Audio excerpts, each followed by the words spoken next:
வராகி நாமம் போற்றுவோம், வராகி பாதம் பற்றுவோம். அன்பிற்கினிய பக்த கோடிகளே, 24/12/2025 புதன்கிழமை அன்று வளர்பிறை பஞ்சமி பூஜை நடைபெற இருக்கிறது. எப்பொழுதும் போல பக்தர்கள் அனைவரும் கடந்து கொண்டு அன்னையின் அருளை பெறுமாறு உங்களை அன்புடன் அழைக்கின்றேன். எதிர்வரும் ஜனவரி மாதம் 18ஆம் தேதி, தை மாதம் 4ஆம் தேதி அன்னைக்கு தீமிதி திருவிழா நடைபெற இருக்கிறது.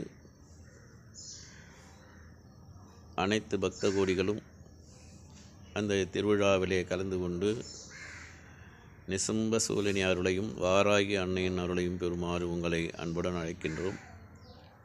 மாலை 6 மணிக்கு தீமிதித்தல், 7 மணிக்கு நவசண்டி யாகம்,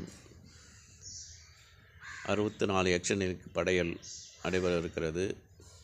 பக்தர்கள் வருகிற பஞ்சமி பூஜையிலிருந்து மாலை அணிந்து 3 நாள் விரதம் இருந்து இருமுடி கட்டி வந்து உங்கள் கையாலேயே உற்சவமூர்த்திக்கு அபிஷேகம் செய்யலாம். ஒவ்வொரு வருடமும் நடக்கக்கூடிய அந்த நிகழ்ச்சியிலே நீங்களும் மாலை அணிந்து அன்னை வாராகியின் உற்சவமூர்த்திக்கு அபிஷேகம் செய்வித்து அவளது பெறுமாறு உங்களை அன்புடன் கேட்டுக்கொள்கின்றேன். 24ஆம் தேதி பஞ்சமி பூஜையில் உங்களுக்கு மாலை அணிவிக்கப்படும். விருப்பமுள்ள பக்தர்கள் மாலை அணிந்து விரதம் இருந்து 3 நாள் விரதம் இருந்து இருமுடி கட்டி வருமாறு கேட்டுக்கொள்கின்றேன். மற்ற விவரங்கள் பஞ்சமி அன்று உங்களுக்கு சொல்லப்படும்.